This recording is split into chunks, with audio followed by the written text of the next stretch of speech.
প্রতিবেশী দেশভক্তি ঢাকা বিশ্ববিদ্যালয়ের মক্কাবাদ শিক্ষক ডক্টর ওবায়দুল ইসলাম, আজকের প্রধান অতিথি বর্তমান মানচিত রাজনীতিক বিএনপি সংযুক্ত মহাসচিব জাফর ইসলাম আলমগীর, উপস্থিত আছেন 172 ছাত্রনেতা, ঢাকা বিশ্ববিদ্যালয়ের মেধাবী ছাত্র, সাবেক সংসদ সদস্য, আমাদের সবার প্রিয় ফজলুল মিলন ভাই সহ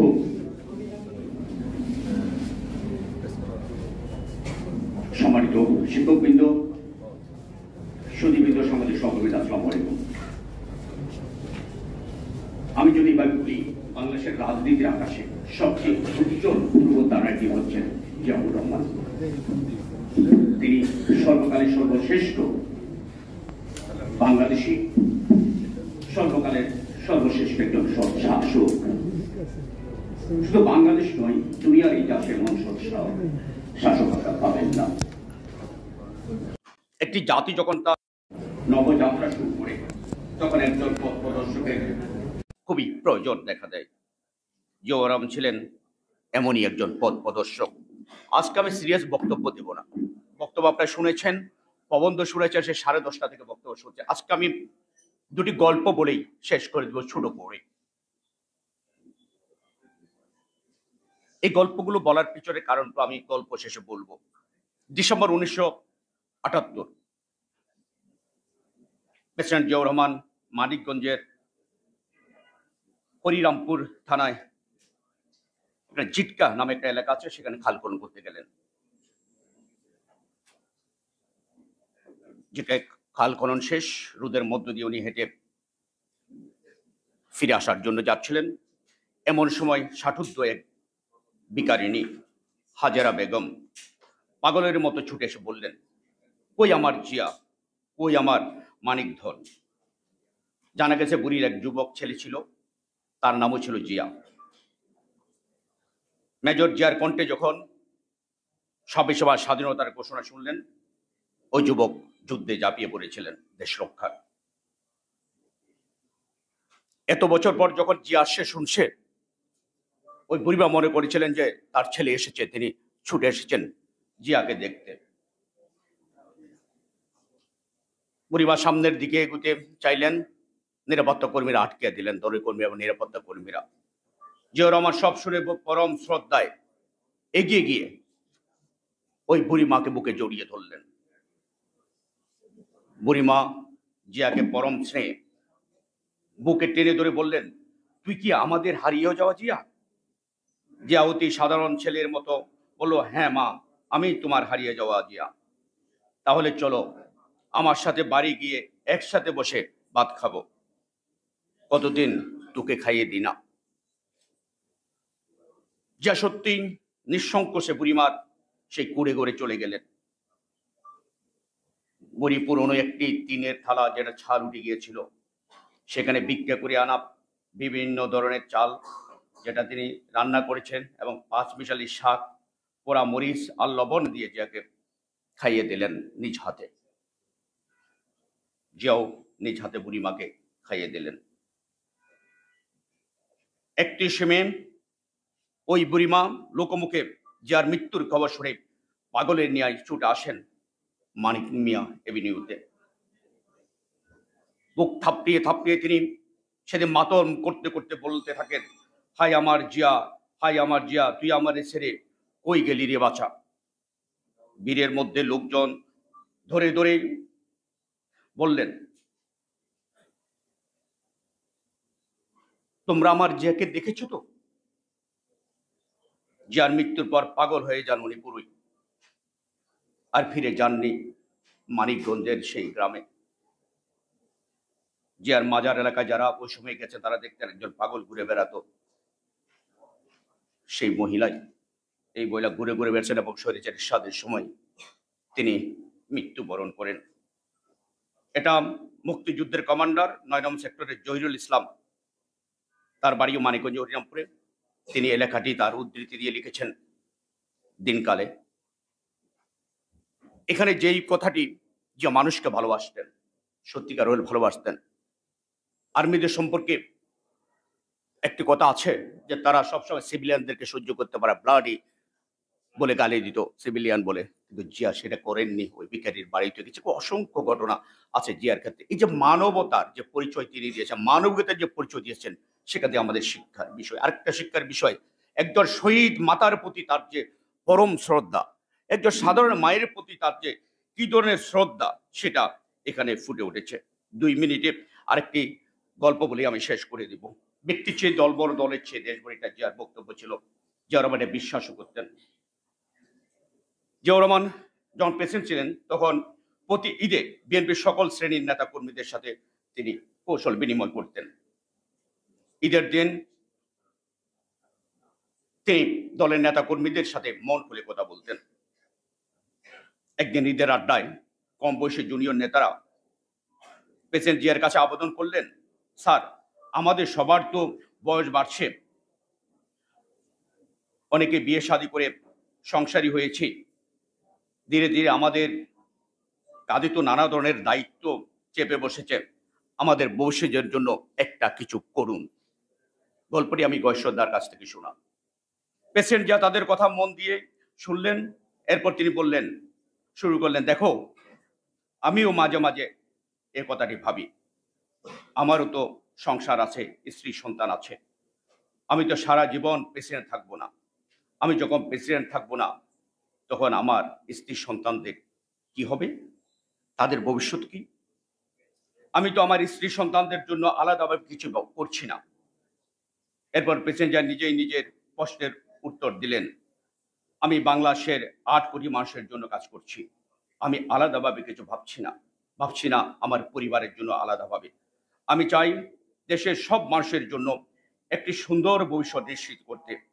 আমি যদি দেশের 8 কোটি মানুষের জন্য সুন্দর ভবিষ্যৎ নিশ্চিত করতে পারি, আমার স্ত্রী সন্তানরাও তাদের ভাগটা পেয়ে যাবে। আমার স্ত্রী সন্তান 8 কোটি মানুষের চেয়ে বিচ্ছিন্ন কিছু নয়। এটি হলো জিয়া রাজনীতি। শেষ করব।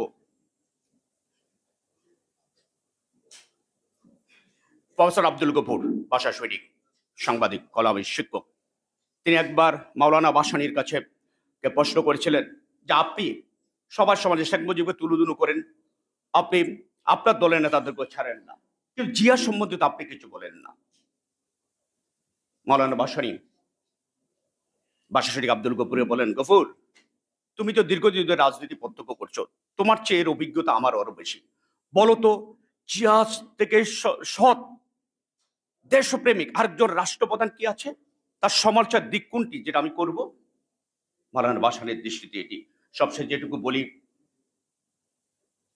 একজন জিয়া বোধ করি গিরি উপাখ্যানের পরাধীনতার শৃঙ্খল মোচনকারী বিদ্রোহী প্রমিথিউসের মতোই কম্বু কণ্ঠে বলতে পারেন, আগ্রাসী থাবা বিস্তার করুক পৃথিবীর যত দুর্ভোগ এবং ধ্বংসতাণ্ডব, কিন্তু আমি আছি এবং থাকব। আপন অস্তিত্বই অক্ষয়, পারবে না কখনো ধ্বংস করতে আমাকে জিউসের হাত। হাসিনা বা আওয়ামী লীগ যতই চেষ্টা করুক, জিয়াউর রহমান এদেশের মানুষের হৃদয়ে যে স্থান করে নিয়েছে, জিয়াউর রহমানকে মানুষের মন থেকে মুছে ফেলতে পারবে না। যে আছে, জিয়া থাকবে, যত বাংলাদেশ থাকবে ততদিন জিয়া থাকবে, জিয়ার যে কীর্তি সেটাই থাকবে। আপনাদের সবাইকে অবনন ধন্যবাদ। অসংখ্য ধন্যবাদ জনাব কাদের গনি চৌধুরী। এ পর্যায়ে আমি বক্তব্য রাখার জন্য বিনীত অনুরোধ করছি আজকের এই অনুষ্ঠানের সম্মানিত বিশেষ অতিথি, যিনি এক সময়ে ছাত্রদলের সংগ্রামী সভাপতি ছিলেন। আমার অত্যন্ত সৌভাগ্য, আমি সেই কমিটির সদস্য ছিলাম। আমার শ্রদ্ধাভাজন তৎকালীন সভাপতি, যিনি সংসদ সদস্য ছিলেন, যিনি বিএনপির সাবেক সাংগঠনিক সম্পাদক ছিলেন, যিনি বর্তমানে গাজীপুর জেলা বিএনপির সভাপতির দায়িত্ব পালন করছেন, আমার অত্যন্ত অত্যন্ত শ্রদ্ধাভাজন বড় ভাই জনাব ফজলুল হক মিলন। জনাব ফজলুল হক মিলনকে সংক্ষিপ্ত বক্তব্য উপস্থাপনের জন্য অনুরোধ জানাচ্ছি।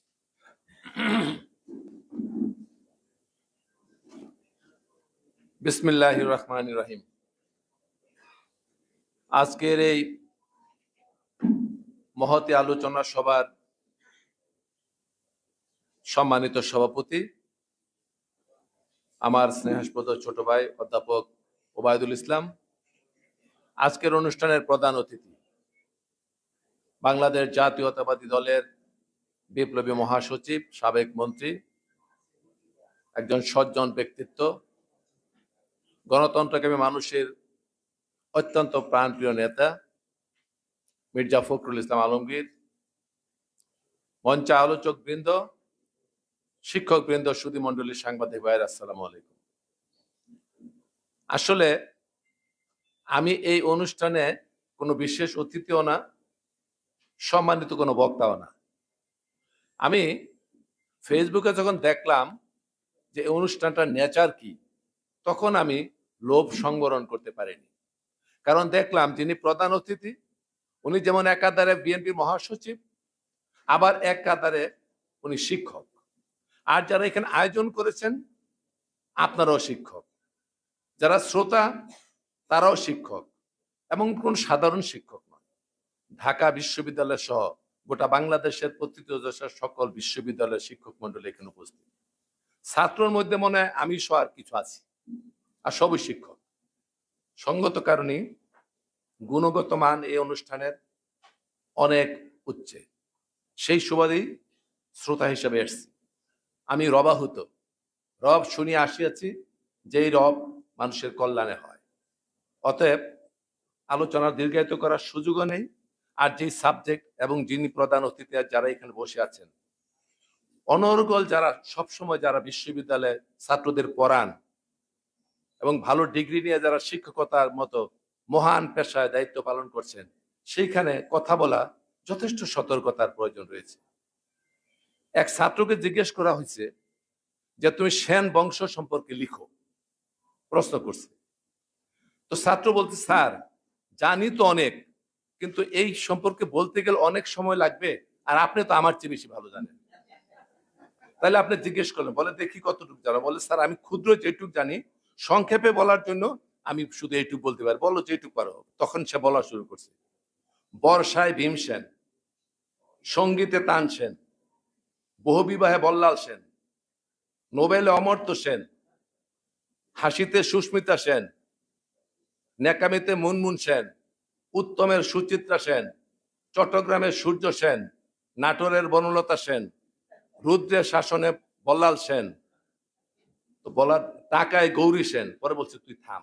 বলে স্যার এই সম্পর্কে যদি সব বলি তাহলে কয় ঘন্টা লাগবো, কয়দিন লাগবো? বহুদিন। বলে স্যার আপনি আমার চেয়ে ভালো জানেন, এই জন্য এখানে শেষ করলাম। আমার বক্তব্য ওই রকমই। জিয়াউর রহমানকে যেইখানে নেন, খাল খননে বলেন, উৎপাদনে বলেন, শিল্পে বলেন, বৃক্ষরোপণে বলেন, মৎস্য চাষে বলেন, গার্মেন্টসে বলেন, সার গঠনে বলেন, ওআইসি সম্মেলনে বলেন, আপনার ইরাক ইরান যুদ্ধে বলেন, যত ধরনের কর্মকাণ্ড রয়েছে কল্যাণকর মানুষের, সেই কর্মকাণ্ডের সাথে জিয়াউর রহমান জড়িত। অতএব সেইখানে আমার মতো ক্ষুদ্র ব্যক্তি কথা বললে একটু লম্বা হবে, কিন্তু তার চেয়ে অনেক বেশি বিজ্ঞ আলোচক বৃন্দ এনে কথা বলেছেন, আর্টিকেল উপস্থাপন করেছেন, এবং প্রধান অতিথি কথা বলবেন। শেষ কথা, শেষ কথা তো শেষ, সেটা হচ্ছে জিয়াউর রহমানের প্রতি এত ক্ষেপে কেন আওয়ামী লীগ, এত রাগ কেন? 3টা তারিখে সাংঘাতিক ক্ষেপে। একটা হলো 1971 সনের 26শে মার্চের কথা মনে হইলে, যেখানে তারা ব্যর্থ হয়েছিল এত বড় দল নিয়ে। এটা মনে হইলে তারা পরশ্রী কাতরতায় ভুগে, যা রে আমরা পারলাম না, জিয়া পারলো, তখন গালিগালাজ করে। 1975 সনের 7ই নভেম্বর এই তারিখটা যখন আসে, তখন মনে করে যে চক্রান্ত করেছিলাম, ষড়যন্ত্র করেছিলাম দেশকে বিকিয়ে দেওয়ার, সেইখান থেকে আবার ত্রাতার ভূমিকায় সিপাহী জনতার মাধ্যমে জিয়াউর রহমান আবার হাল ধরলো, তখন খেপে। 30শে মে যেই তারিখ সম্পর্কে আলোচনা সভা, এই 30শে মে আবার খেপে। কারণ কি জানেন? বলতে পারেন মৃত্যুবার্ষিকী সেদিন খেপে, খান সেই দিনও খেপে। কারণ শেখ হাসিনা আওয়ামী লীগ যখন দেখে, চুপ বুঝে, যে 30শে মে শেরে বাংলা নগরে 30 লক্ষ লোক, কেউ বেশি, জিয়াউর রহমানের জানাজা পড়ছে, আর ওনার পিতার জানাজা টুঙ্গিপাড়ায় 22-23 জন লোক পড়ছে, তখন আরো জ্বালা পারে। এই দোষটা আমাদের না, এই ব্যর্থতা আওয়ামী লীগের। ক্ষমতায় ছিল আওয়ামী লীগ, ষড়যন্ত্র করেছে আওয়ামী লীগ। অতএব নিজেদের ব্যর্থতা অপরের কাঁধে চাপিয়ে দিয়ে জিয়াউর রহমানকে, দেশনেত্রী বেগম খালেদা জিয়াকে, দেশনায়ক তারেক রহমানকে আক্রমণ করা, সমালোচনা করা আপনাদের শোভা পায় না। আর একটা কথা বলে শেষ, আর একটা মারাত্মক জ্বালা আছে, এই জ্বালাটা আরো কঠিন, খেয়াল করছেন কিনা? মাননীয় প্রধান অতিথি, আপনি জানেন বিএনপি জিয়াউর রহমানের প্রবর্তিত সকল কর্মসূচি আওয়ামী লীগ পালন করে, কিন্তু শেখ মুজিবের প্রবর্তিত কোন কর্মসূচি শেখ হাসিনা আওয়ামী লীগ পালন করে না। এটা লক্ষ্য করছেন কিনা? জিয়াউর রহমানের প্রবর্তিত সকল কর্মসূচি আওয়ামী লীগ, শেখ হাসিনা এবং সকল রাজনৈতিক দল পালন করে, কিন্তু শেখ মুজিবের প্রবর্তিত কোন কর্মসূচি শেখ হাসিনা আওয়ামী লীগ পালন করে না। শেখ মুজিব বাকশাল করেছিল, শেখ হাসিনা বলেন যে বাকশাল করলাম, করেন না। শেখ মুজিব 4টা পত্রিকা রাখছিল, জিয়াউর রহমান অনেক গণতন্ত্র দিয়েছে। আপনি এখন 4টা পত্রিকা বন্ধ রাখা সব বন্ধ করেন, আপনার পিতা করেছিল। স্যার গঠন করেছিল জিয়াউর রহমান, সেইখানে তো অতিথি আপনারও যান, বন্ধ করে দেন পারলে। বৃক্ষরোপণ জিয়াউর রহমানের কর্মসূচি, বৃক্ষ দেখলাম কয়েকদিন আগে আপনিও লাগাইছেন, বাতিল করতে পারেন। খাল খনন কর্মসূচি জিয়াউর রহমানের, এটা আওয়ামী লীগও করে, সমাজ রাজনৈতিক দল করে। আপনার পিতা রক্ষী বাহিনী করেছিল, আপনি রক্ষী বাহিনী করেন, দেখি সেনাবাহিনী বিলুপ্ত করে পারেন কিনা। পারবেন না।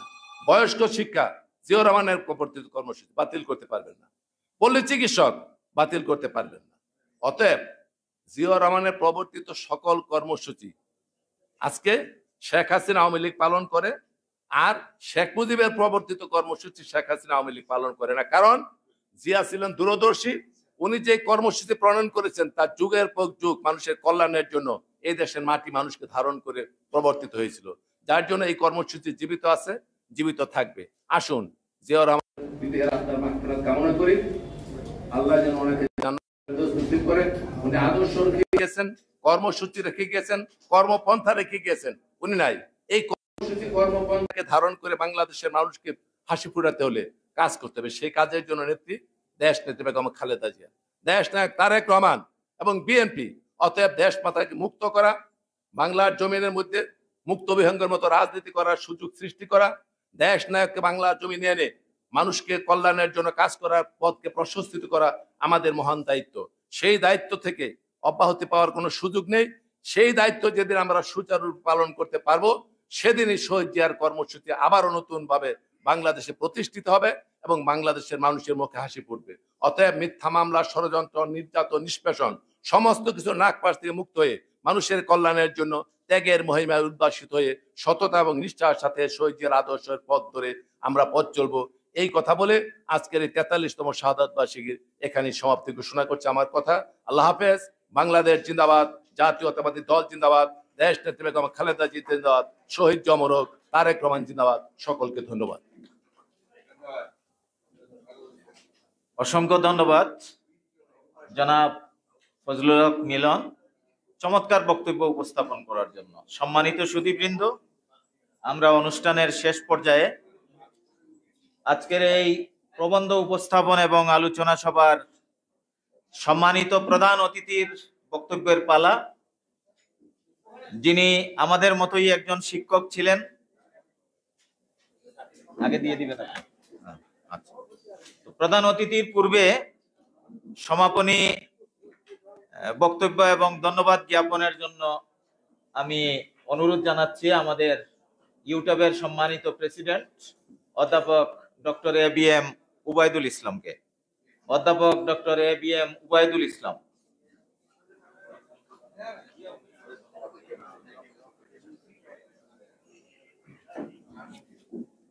বিসমিল্লাহির রহমানির রহিম। University teachers association of Bangladesh, UTAB সংক্ষেপে বলি, সেই ইউট্যাব কর্তৃক আয়োজিত শহীদ প্রেসিডেন্ট জিয়াউর রহমানের 43তম শাহাদাত বার্ষিকী উপলক্ষে আয়োজিত আজকের আলোচনা সভার সম্মানিত প্রধান অতিথি, বাংলাদেশ জাতীয়তাবাদী দল বিএনপির সংগ্রামী মহাসচিব, সাবেক মন্ত্রী, পরিচ্ছন্ন রাজনীতিবিদ, সংগ্রামী সদস্য সচিব, বিএফইউজের সদস্য মহাসচিব, সাংবাদিক কাদের গনি চৌধুরী, উপস্থিত আছেন বাংলাদেশ ঢাকা বিশ্ববিদ্যালয়ের সাদা দলের সম্মানিত আহ্বায়ক আমার বন্ধু প্রফেসর লুৎফর রহমান, ইউট্যাবের সম্মানিত সিনিয়র সহসভাপতি, ঢাকা বিশ্ববিদ্যালয়ের ফার্মেসি অনুষদের সাবেক ডিন অধ্যাপক আব্দুর রশিদ, উপস্থিত আছেন জাহাঙ্গীরনগর বিশ্ববিদ্যালয়ের জাতীয়তাবাদী শিক্ষক ফোরামের সম্মানিত সভাপতি অধ্যাপক কামরুল হাসান, সাবেক সভাপতি অধ্যাপক শামসুল আলম সেলিম, প্রবন্ধ বিদগ্ধ আলোচক এবং প্রবন্ধকার professor Golam Hafiz Kennedy, professor Toufiq Islam Mithil, আজকে সঞ্চালক ইউটিউবের সিনিয়র যুগ্ম মহাসচিব জগন্নাথ বিশ্ববিদ্যালয়ের অধ্যাপক ডক্টর মোহাম্মদ রইসউদ্দিন সহ সম্মানিত আলোচকবৃন্দ, মঞ্চে একটু আগে ছিলেন প্রফেসর ইউসুফ হায়দার স্যার, যিনি এই প্রবন্ধ রূপকারের মধ্যে একজন ছিলেন। আর এখানে ঢাকা বিশ্ববিদ্যালয়, জাহাঙ্গীরনগর বিশ্ববিদ্যালয়, রাজশাহী বিশ্ববিদ্যালয়, আমি সব বিশ্ববিদ্যালয়ের কেন আমি বলি, কুমিল্লা বিশ্ববিদ্যালয়, ইসলামী বিশ্ববিদ্যালয়, সেটা বাংলা কৃষি বিশ্ববিদ্যালয়, সিলেট কৃষি বিশ্ববিদ্যালয় থেকে আগত, ময়মনসিংহ কৃষি বিশ্ববিদ্যালয় থেকে আগত আমাদের সম্মানিত সহকর্মীবৃন্দ, যদি কারো নাম বাদ করে থাকে আমি সরি, আর ছাত্রদল এবং অন্যান্য পেশাজীবী বিভিন্ন নেতৃবৃন্দ, সুধীবৃন্দ, আসসালামু আলাইকুম। সভাপতি হিসাবে বক্তব্য দেওয়ার সুযোগ নাই, কারণ আমাদের প্রধান অতিথি আজকের বাজেট, এই যে বেনজির বাজেট, নজিরবিহীন যে বাজেট, সেই বাজেটের উপরে উনি বক্তব্য প্রদান করবেন, প্রতিক্রিয়া ব্যক্ত করবেন। উনি অত্যন্ত ব্যস্ত, তার সময় আমি নিতে চাই না, আমরা তার বক্তব্য শুনবো। আমি ধন্যবাদ জানাচ্ছি যারা আজকে উপস্থিত হয়েছেন।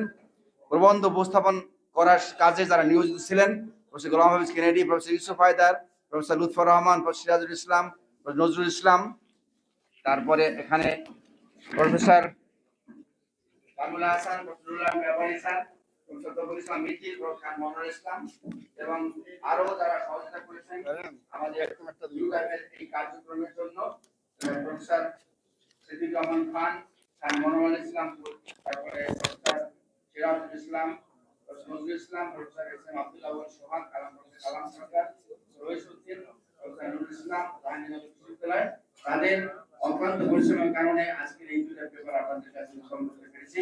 তাদের মধ্যে অনেক কৃতজ্ঞ। আমার বক্তব্য শেষ। আমি যতটুকু বলতে চাই, জাতি আজকে চরম দুঃসময় অতিক্রম করছে।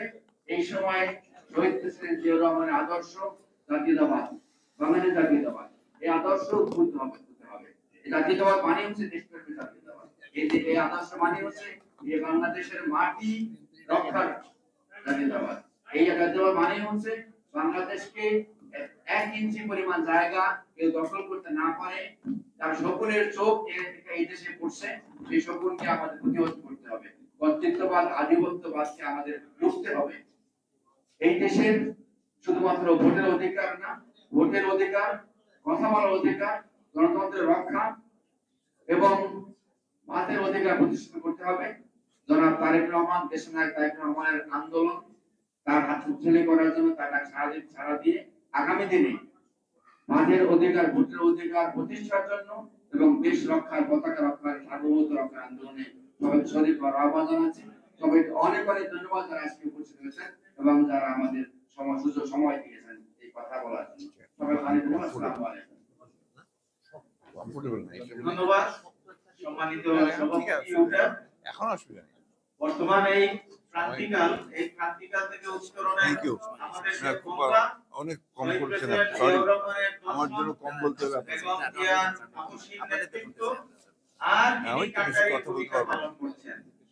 যার কারণে বিএনপি কে মানুষ অন্তরে ধারণ করে।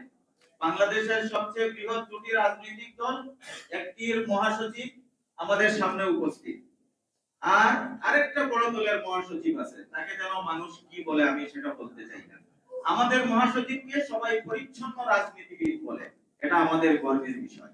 সেই পরিচ্ছন্ন রাজনীতিবিদ যিনি শহীদ প্রেসিডেন্ট জিয়াউর রহমানের ধারক এবং বাহক, যিনি আমাদের মতো একজন শিক্ষক, যিনি বাংলার জনগণের মুক্তির আকাঙ্ক্ষার প্রতীক, যিনি মজলুম জননেতা, আমাদের সবার শ্রদ্ধাভাজন মির্জা ফখরুল ইসলাম আলমগীর আজকের অনুষ্ঠানের প্রধান অতিথি।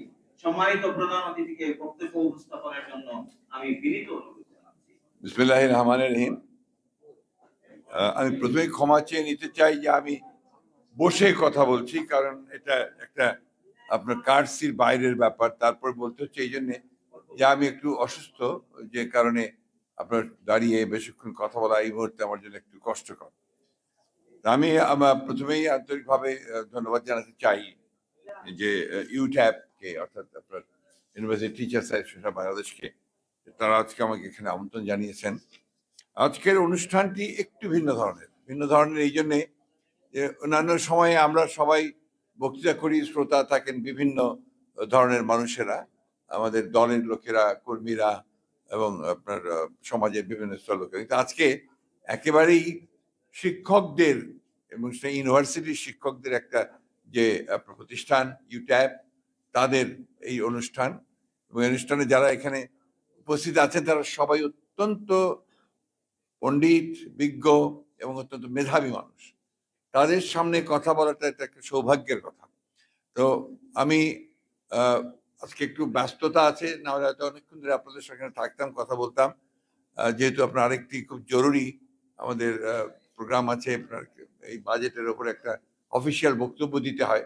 যদিও আমি মনে করি যে এখানে বক্তব্য দেওয়ার কিছু নাই, it's a mace, it's a rotten rubbish, যা বলে তো আর লাভ নাই। তারপরে বলতে হবে অফিসিয়াল বিষয়, আপনার পার্টি যেহেতু আমরা করি, রিয়াকশন দিতে হবে। তো আজকে আপনাদের এই যে অনুষ্ঠানের সম্মানিত সভাপতি, আমাদের অত্যন্ত মেধাবী পরিশ্রমী আপনার অধ্যাপক ডক্টর ওবায়দুল ইসলাম সাহেব, যিনি দীর্ঘকাল ধরে একদিকে তার অধ্যাপনা গবেষণার কাজ করছেন, অন্যদিকে আমাদের এই রাজনীতিকে, শহীদ প্রেসিডেন্ট জিয়াউর রহমান রাজনীতিকে ধারণ করে তিনি এটাকে প্রচার করার জন্য কাজ করছেন। আজকে এখানে উপস্থিত আছেন আমাদের দলেরই আপনার অত্যন্ত মেধাবী এবং অত্যন্ত অভিজ্ঞ নেতা, যিনি 90-এর গণ অভ্যুত্থানে অত্যন্ত বড় রকমের ভূমিকা রেখেছিলেন এবং আপনার বিএনপির একজন অভিজ্ঞ নেতা, আমাদের মিলন সাহেব, এবং আমাদের বিভিন্ন বিশ্ববিদ্যালয়ের অত্যন্ত বিজ্ঞ অধ্যাপকেরা। আসসালামু আলাইকুম। আমি অত্যন্ত আন্তরিকভাবে ধন্যবাদ এবং কৃতজ্ঞতা জানতে চাই যে ইউট্যাব যে দুটো প্রবন্ধ আজকে এখানে উপস্থাপন করেছে, এ দুটোই আমাদের জন্য অত্যন্ত আমি বলবো যে উপযোগী। এই জন্যে যে আপনার শহীদ প্রেসিডেন্ট জিয়াউর রহমানের নাম আজকাল বেশিরভাগ ক্ষেত্রে তো অফিসিয়ালিতে নেওয়াই যায় না। আমাদের পরের প্রজন্ম কিন্তু আপনার শহীদ প্রেসিডেন্ট জিয়াউরের নাম মনেও করতে পারবেন না অনেকে।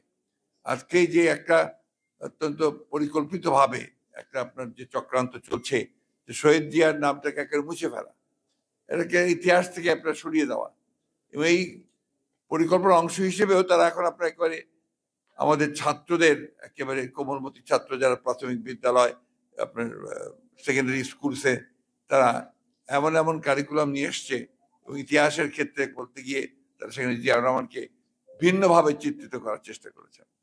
এবং যেটা তারা করে আসছেন প্রথম থেকে অত্যন্ত আপনার প্ল্যান্ড ওয়েতে, কনসাস ওয়েতে, সচেতন ভাবে, যে এই স্বাধীনতার জন্য একজন মাত্র ব্যক্তি, তিনি একমাত্র কৃতজ্ঞতা পেতে পারেন, একটা দল পেতে পারে, আর কেউ এটার সঙ্গে জড়িত ছিল না বা কেউ কিছু করে নাই, এরকম একটা ধারণা তারা সবসময় দেবে। এবং দেখবেন ওই একজন ব্যক্তির নাম ছাড়া কারোর কোন নামও তারা উচ্চারণ করে না কখন। এমনকি তাদের যে লোকগুলো, তাদের যে নেতারা ওই সময় 9 মাসে যে নেতৃত্ব দিল, তারা একটা সরকার চালালো, তাদের নামও তারা কখনো উচ্চারণ করে না।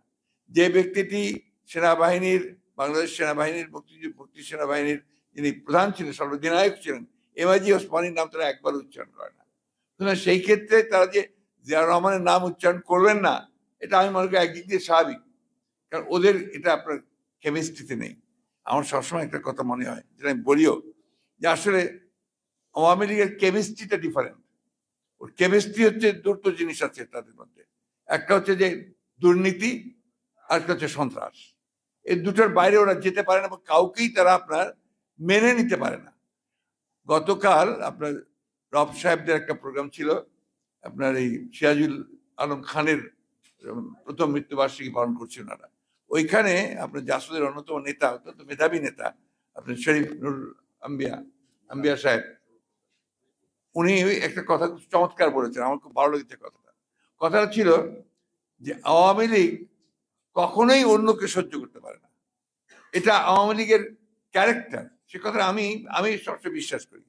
তার চরিত্র হচ্ছে অন্যকে সহ্য করতে না পারা, এবং তাকে সে কখনোই আপনার তার কথা কে শুনবে না। যেটা গণতন্ত্রের প্রধান জিনিসটা হচ্ছে যে অন্যের কথা শোনা এবং একটা আপনার সহনশীলতার চিন্তা করা, সেটা তাদের নেই। পরমত সহিষ্ণুতা বলতে তারা কিছুই বিশ্বাস করে না। সেই ক্ষেত্রে জিয়াউর রহমান সাহেব সম্পূর্ণ একটা ব্যতিক্রম ছিলেন। আমি অন্যান্য দিকগুলোতে যাবো না, আমি ওই জিনিসটা আসতে চাই।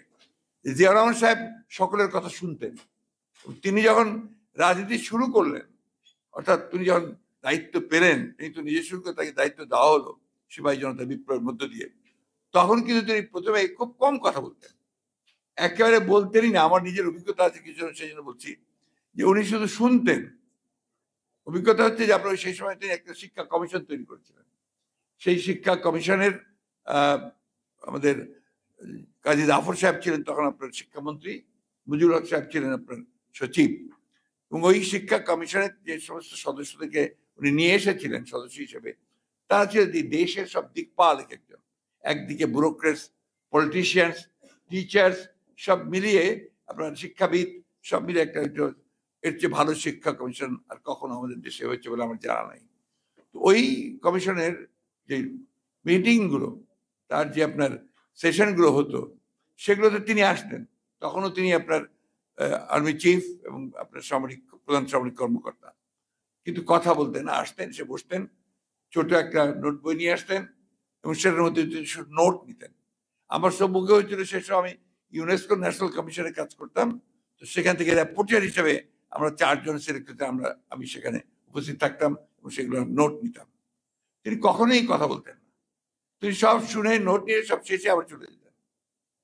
এরপরে 7-8 দিন পরে উনি বিশ্ববিদ্যালয়ের ছাত্রদের সঙ্গে মিট করার ওই অংশ হিসেবে, কমিশনের অংশ হিসেবেই তিনি মিট করতে চাইলেন, এবং সেখানে আপনার বিভিন্ন বিশ্ববিদ্যালয়ের যে সংসদগুলো ছিল, তখন ঢাকা বিশ্ববিদ্যালয়ের সংসদে ছিল আপনার মান্না, বোধহয় ডক্টর ভিপি তখন। তো উনিও আসলেন, সঙ্গে তার জিএসও এসলো। আমার এখনো মনে আছে কমিটি রুমে এখন যেটা আপনার প্রধানমন্ত্রীর কার্যালয়, সেটা তখন আপনার সংসদ ভবন ছিল। সেই সংসদ ভবনে কমিটি নম্বর 1-এ ওই সভাটি হয়েছিল। ওইখানে ছাত্র মানে শিক্ষা প্রতিষ্ঠানগুলোতে যে সন্ত্রাস, সেই জন্য তিনি আলোচনা করছেন। তখন তো আপনারা সবাই জানেন যে তখন কিন্তু আপনার একদিকে আপনার যারা চলে যাচ্ছে ছাত্রলীগের সন্ত্রাসী, জাসদের সন্ত্রাসী, এমনকি তখন ছাত্রদের প্রাথমিক পর্যায়ে ছাত্রদেরও কিছু কিন্তু আপনার, তিনি বললেন যে হ্যাঁ অবশ্যই করবো, যদি আপনার কোন দৃষ্টিতে করছেন সেটা যদি সত্যিকার হয় তাহলে আমি সেটা করতে পারি।